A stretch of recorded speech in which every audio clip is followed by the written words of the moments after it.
हाल ही SC/ST के जो member of parliament जाके माननीय प्रधानमंत्री जी को मिले थे, उन्होंने कहा कि हम इसको क्रिमिनल लेयर को लागू नहीं करेंगे, ये ऑब्जर्वेशन से कुछ नहीं होता। ये इस तरह का एक लीगल एंड पॉलिटिकल डिबेट्स है। आप उसको देखेंगे फरवरी में जजमेंट को रिजर्व कर दिया गया था, जब इलेक्शन डिक्लेरेशन हो गया तब जाके जजमेंट हुआ। कहीं ना कहीं ये जजमेंट जितने भी पॉलिटिकली मोटिवेटेड लग रहा है, इसका कॉन्स्टिट्यूएंट असेंबली डिबेट्स में भी ये बात आई थी।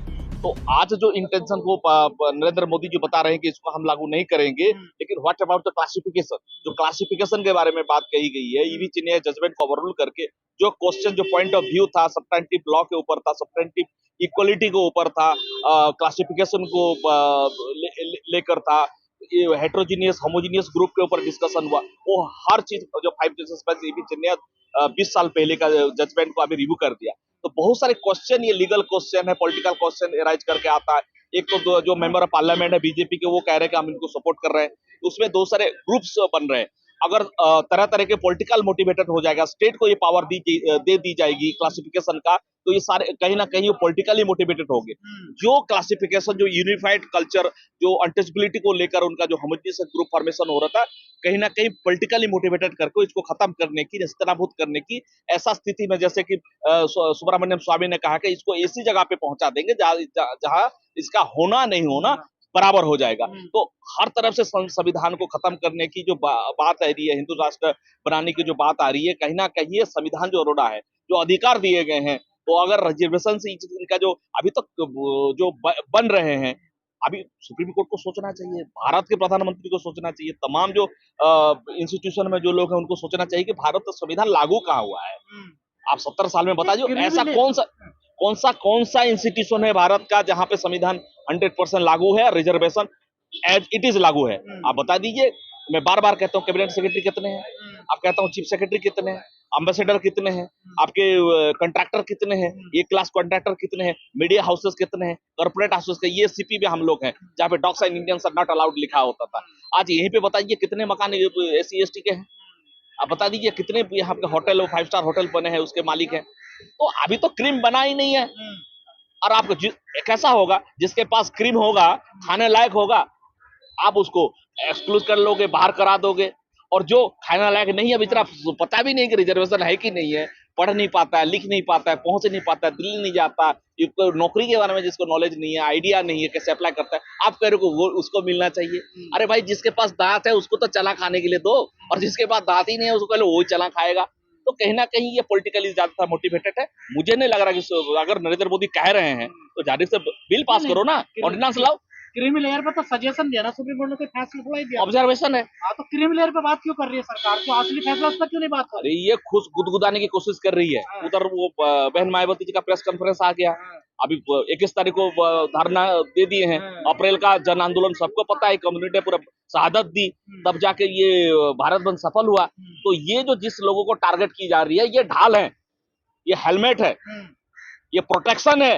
जो लोग सड़कों पे आके, ये आप लोगों का हक अधिकार, ये अगर है रिजर्वेशन में, SC/ST में, तो आपका आरक्षण सुरक्षित है, ये संविधान सुरक्षित है, ये देश सुरक्षित है, आप लोग सुरक्षित हो। जिस दिन ये हट जाएंगे, ये ढाल हट जाएगा, ये जो कहते हैं ना कवच हट जाएगा, जो कम्युनिटी के बारे में आप आक्षेप कर रहे हो, ये सदियों से हमेशा हक वंचित लोगों के लिए खड़ा हुआ है, अपने प्राण का आहुति दिया है, कहीं वो संत महापुरुषों से लेकर अभी तक 2 अप्रैल का आंदोलन हो, ये ढाल को हटाने की कोशिश करी है। मैं भोले भाली सुडूर का सर SC/ST लोगों को मैं कहना चाहता हूँ, जो लोग उसको गड़बड़ कर रहे हैं, ये ढाल जिस दिन हट जाएगा, ये कम्युनिटी अगर को हटा देंगे, इनको टारगेट कर दी जाएगी, तो संविधान भी नहीं बचेगा, आरक्षण खत्म हो जाएगा, आप सड़कों पे आ जाओगे, दोबारा वही चीज हो जाएगा। मैं आपको आगाह कर रहा हूँ, आपको मैं वार्निंग दे रहा हूँ, आपको मैं थ्रेट कर रहा हूँ। तो क्या गुमराह कर रहे हैं क्या मोदी जी, जो SC/ST सांसद मिलने गए थे उनसे? यही तो है।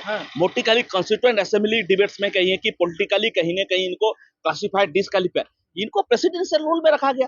भारत का संविधान लागू होने से पहले 1935 से पहले जो डिफरेंस क्लासेस के जो राइट है, तब से शुरू हुए हैं। 1909 में वेस्ट बंगाल में शुरू हो गया था, मरले मिंटू एक्ट पहले नमसूद्रा कम्युनिटी ने लिया, साउथ में लागू हो गया था। तो ये 19 जो संविधान लागू हुआ उससे पहले की चीजें हैं। आप उसको सब्सटेंटिव इक्वलिटी के नाम पे आप उसी को इंडियन कॉन्स्टिट्यूशन को ये कर रहे हैं, उसी से आप उसका व्याख्यान कर रहे हैं, उसका इंटरप्रिटेशन कर रहे हैं। तो ये जो Brahmanical interpretation of Indian constitution है, उसको बंद करना पड़ेगा। तो क्या सरकार, भारत सरकार, जो सुप्रीम कोर्ट ने फैसला दिया उसको लागू कर सकती है क्या? उसके अधिकार में क्षेत्र में है ये? जो सुप्रीम कोर्ट ने कोई पार्लियामेंट फैसला चाहे दिया, सीधी सी बात है, आप खुश नहीं हो तो फिर ऑर्डिनेंस लाओ, ऑर्डिनेंस ये तो ला नहीं घुमाने रही, की हाँ। क्या बात है। आप review petition government of India को भी पूछना चाहता हूँ, हम्म, माननीय प्रधानमंत्री जी को, आप रिव्यू पिटीशन आपको अटॉर्नी जनरल को कह के मूव कराइए, हम्म। काहे नहीं करते आप? नहीं करते तो इसका मतलब आप हवाबाजी स्टंट कर रहे हो, खुश करने गुदगुदाने की कोशिश कर रहे हो। और ऐसा होता तो फरवरी में जजमेंट आ जाता और फिर आप चुनाव लड़ लेते, नतीजा आ जाता, हम देख लेते कितने सीट जीत के आते। वैसे ही तो उत्तर प्रदेश के अंदर आपका क्या स्थिति हुआ है हमें सब पता है, ये होता तो पता चल जाता आपका स्टैंड।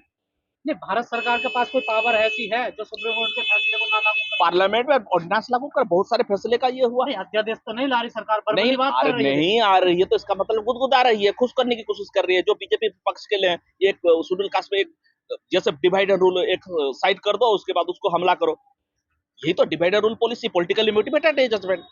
तो छल में ना आए दलित समाज। मैं तो कह रहा हूं कि जितने भी सिद्धांत को कानून को मानते हैं, न्याय के सिद्धांत को मानते हैं, वो लोग इस चीज के ऊपर बिलीव नहीं करना चाहिए, विश्वास नहीं करना चाहिए। जो 21 तारीख को जो होने वाला भारत बंद, उसकी डर के वजह से ये बात करी है क्या सरकार? जाहिर सी बात है, जब जब ये बहुजन संघ का बहुसंख्यक समाज मुंह खोला है, जन आंदोलन की धमकी दिया है, तब हाथ पांव फूल जाते हैं इनके, जिनको इनके पास आधार नहीं है ना। न्याय का आधार है हमारे पास, हम जिसको लड़ाई लड़ रहे सदियों से लड़ रहे हैं, हमारे बाप दादा ने दिया, तब जाके यहाँ पे खड़े हैं। रिव्यू पिटीशन की बात हो रही है, क्या इसमें हो सकता है कोर्ट में रिव्यू पिटीशन डाल? हाँ हाँ हाँ, डालेगी, डल चुकी है, हम भी डाल रहे हैं इसको। तो क्या बड़ी बेंच के पास जाएगा ये फैसला, पलटा जाएगा? जाएगी, क्यों नहीं पलटी जाएगी। न्याय का आधार नहीं है, जुडिशियल माइंड अप्लाई नहीं की गई। जो जिस तथ्य को ईबी चिन्मय ने ऑलरेडी सेटल कर दिया था, जो आर्गुमेंट इसके क्लासिफिकेशन के अगेंस्ट में ईबी चिन्मय में था, वही चीज अभी जो पॉइंट ऑफ व्यू जो जज पे इस पे रेशनलिटी अप्लाई की है सुप्रीम कोर्ट ने। पर जनता बड़ी गुमराह है, जो एसएससी समाज है, वो कह रहे हैं कि सुप्रीम कोर्ट ने एक सजेशन दिया है कि कोई लागू कर सकता नहीं। वाकई में ये सजेशन दिया है या फैसला है कोर्ट का? इसमें जर्नल सिंह के जजमेंट उससे पहले जो आया था 2017 में, उसी में भी कहा गया है, यही चीज कहा गया है? तो आज की बात नहीं है। क्रिमिनल कंसेप्ट तो वो इंदिरा साहनी केस से चल रहा है, लेकिन जो इंटरप्रिटेशन है, जो चीज को सही तरीके से अभी आना चाहिए था, अभी जो तो आपके मर्जी के हैं, आपके जो फेवर में है, उस चीज को तो लागू करा देते हैं 2 मिनट में। ईवीएम आप ईडब्ल्यूएस का आरक्षण पूरे देश भर में लागू है, जबरदस्त तरीके से लागू है, पूरा 100% लागू है, हर जगह पे लागू है, हर डिपार्टमेंट पे लागू है, हर इंस्टीट्यूशन पे लागू है। अब अभी 70 साल में रिजर्वेशन लागू नहीं है। नहीं, ये फैसला था, सजेशन था सुप्रीम कोर्ट का, ये ऑब्जर्वेशन वर्गीकरण वाला जो था, ये क्लासिफिकेशन का तो है, पावर है, स्टेट को पावर क्लियरली का है, स्टेट हैज द पावर। हाँ, स्टेट को पावर है, क्लियर हो गया ना। आंध्र प्रदेश का जो पंजाब में था, इस को एक्ट बनी थी ना, डिसेबिलिटी एक्ट जो SC/ST का, तो ये तो एक्ट बनी थी, लोकल कमेटी 1965 में आ गया था, तो उसी के बेसिस पे तो ये चल रहा है ना।